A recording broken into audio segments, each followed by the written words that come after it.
여야 후보 모두 내일부터 시작되는 사전투표 동료에 여념이 없지만 온라인을 중심으로 사전투표 조작 음모론도 여전히 번지고 있습니다. 검찰도 직접 수사에 나섰습니다. 장유미 변호사와 살펴보도록 하겠습니다. 어서 오십시오. 네, 안녕하세요.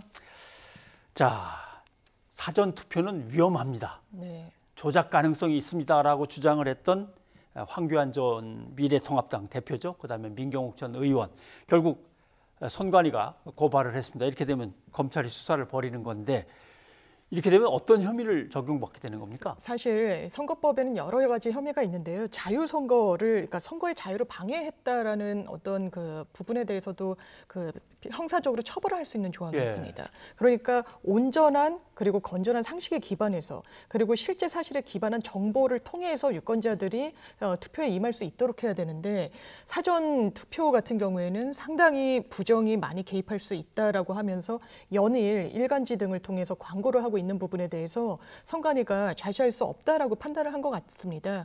지금 황교안 전 총리 같은 경우에는 전 대표 같은 경우에는 뭐 그 국민의힘 대선 뭐 경선 과정에서도 이 이슈를 계속 거론을 했었는데 대표적으로 이런 주장을 하고 있습니다. 선관위가 비밀 사무소를 운영하기도 하고 사전투표 용지는 불법 도장이 또 날인이 돼 있다. 그리고 QR 코드 이런 부분은 사실상 이중 투표 그리고 외부에서 이렇게 들여다볼 수 있는 그런 여지를 남겨놓기 때문에 상당히 위험하고 조작 가능성이 높다라고 하는데 이 부분은 사실 법적으로도 평가가 끝난 부분이 있어서 선관위가 이 공직선거법 그리고 어떤 공무집행을 방해했다는 취지에서 이 두 가지 혐의로 지금 고발장을 검찰에 제출한 상황입니다.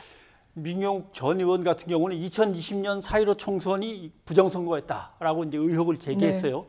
이래서 결국 소송도 걸었고 대법원까지 다 간 거 아닙니까? 그렇습니다. 2020년도에 4.15 총선과 관련해서 본인이 굉장히 좀 아깝게 낙선을 하긴 했습니다. 한 2,800여 표 차이밖에 나지 않았기 때문에 재검표를 뭐 요청할 수는 있겠으나 이 부분과 관련해서 아예 선거 투표 용지 자체가 조작됐다, 위조됐다 이런 주장을 폈었는데 그 당시에 민 전 의원이 폈던 대표적인 주장이 QR코드와 관련된 부분이었습니다.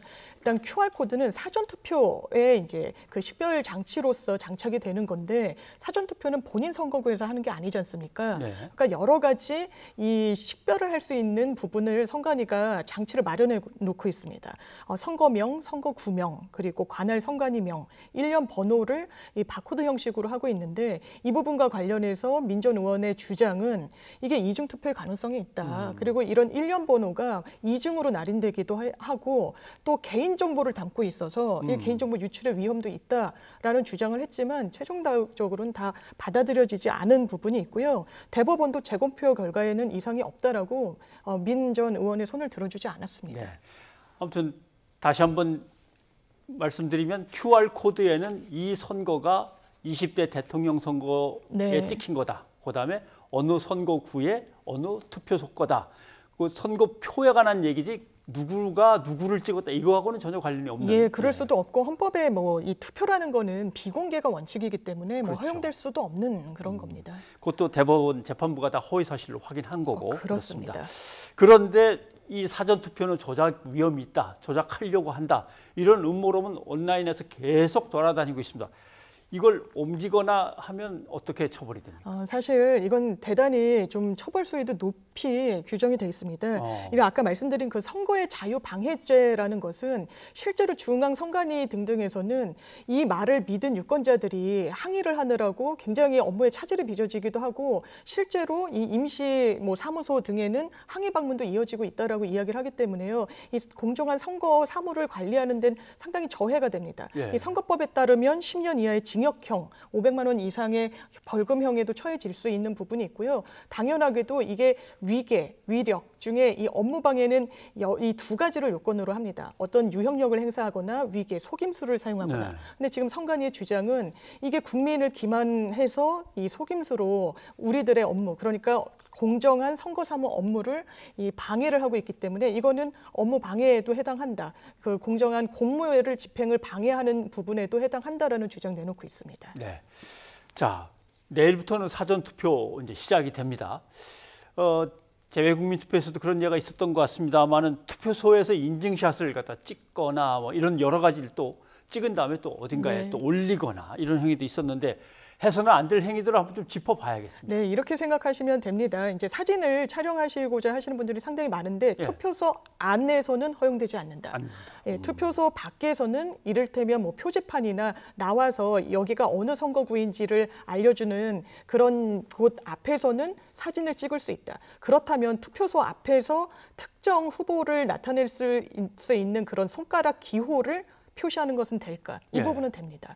사실 뭐 1번 후보, 2번 후보 본인이 지지했던 어떤 후보의 그 번호를 손가락으로 표기하는 것까지는 되고요. 당연하게도 안에서 이게 내부에서 투표를 비밀 투표를 하다 보니까 뭐 소리 나지 않는 앱을 깐 그런 휴대전화 등등으로 촬영하시는 분들이 계십니다. 예. 가끔 절대로 허용되지 않는다는 점, 그리고 촬영뿐만 아니라 이 부분을 아는 사람에게 공유하거나 하는 부분 또한 형사적으로 처벌받는 이게 선거법 위반 범죄 행위로 평가받는다는 점 유념하셔야 네. 됩니다.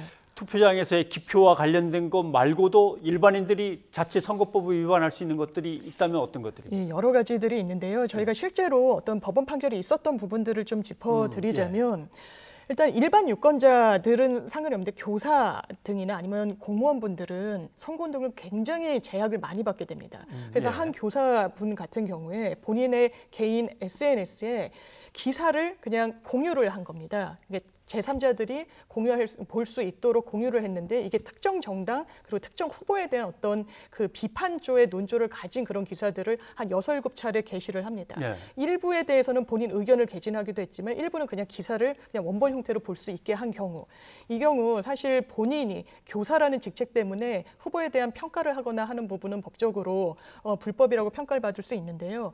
기사를 단순히 링크한 것은 이게 횟수 등을 봤을 때 이게 저장용으로 기사를 아마 그 링크를 건 것으로 보인다라고 해서 대법원에서 무죄가 판결된 경우도 있습니다. 그렇지만 전혀 다르게 굉장히 다수의 이 링크를 걸었을 경우에 다른 공무원 같은 경우에는 벌금 200만 원을 선고받은 경우도 있거든요. 계속 올리면서 정파적인 목적이 있었다라고 인정된다면. 그래서 이런 부분도 상당히 좀 주의하셔야 되는 부분이 있고 또 최근에는 벽보가 많이 부착이 돼 있다 보니까 본인이 지지하지 않는 후보에 대해서는 약간 훼손을 하시는 분들도 계십니다. 실제로 이 커터 칼로 일부 벽보를 훼손한 이 피고인에 대해서 법원은 벌금 70만 원을 선고한 그런 전례가 있습니다. 네. 단톡방에서 뭐 서로들 지지하는 후보를 얘기하면서 열변을 토하기도 합니다만 그건 폐쇄적으로 늘 보던 사람들끼리의 문제인데 배달 앱을 통해서 특정 후보를 지지하거나 하는 경우도 최근에 있었다고 합니다. 그렇습니다. 이 부분은 이게 선거법 위반 아니냐라는 의문이 많이 제기되는 부분인데요. 왜냐하면 배달 앱을 사용하시는 분들 아시겠지만 이 식당 주인분한테 요청 사항을 적어 넣을 수가 있습니다. 무슨 포크나 뭐 젓가락 등은 따로 넣어주지 않아도 된다. 뭐 아기가 있으니 배를 누르지 말아주셨으면 좋겠다. 이런 요청 사항을 적는데 특정 후보를 지지해 주세요. 뭐 자영업자와 함께 할 수 있는 어떤 후보를 지지해 주십시오. 아니면 뭐 정권 교체를 위해 다른 후보를 지지해 주십시오라고 고객들이 올리는 겁니다. 그리고 인증샷을 올리니까 이게 선거법 위반 아니야? 라는 어떤 의문점이 제기된 건데 선거법 위반은 아닙니다. 일단 선거법이 많이 개정이 돼서 실제로 온라인상에서 이런 인터넷 게시판이나 본인이 이런 배달 앱을 통해서 그리고 SNS 등을 통해서 자기가 지지하는 후보를 지지하는 어떤 말들을 하는 것은 선거법 위반이 아니고 오프라인상에서도 내가 특정 후보를 지지하는데 당신도 이러저러한 이유로 지지를 해줬으면 좋겠다라고 하는 것은 법에 위촉되지 않습니다. 다만 뭐 가가호호 방문을 한다든지 후보의 비방을 하는 그런 사실적시를 하면은 뭐 후보자 비방죄 등에 해당할 수 있지만 적정한 선을 유지하신다면 선거의 자유는 많이 보장돼 있습니다. 네, 알겠습니다. 자, 오늘 여기까지 듣겠습니다. 고맙습니다. 네, 감사합니다.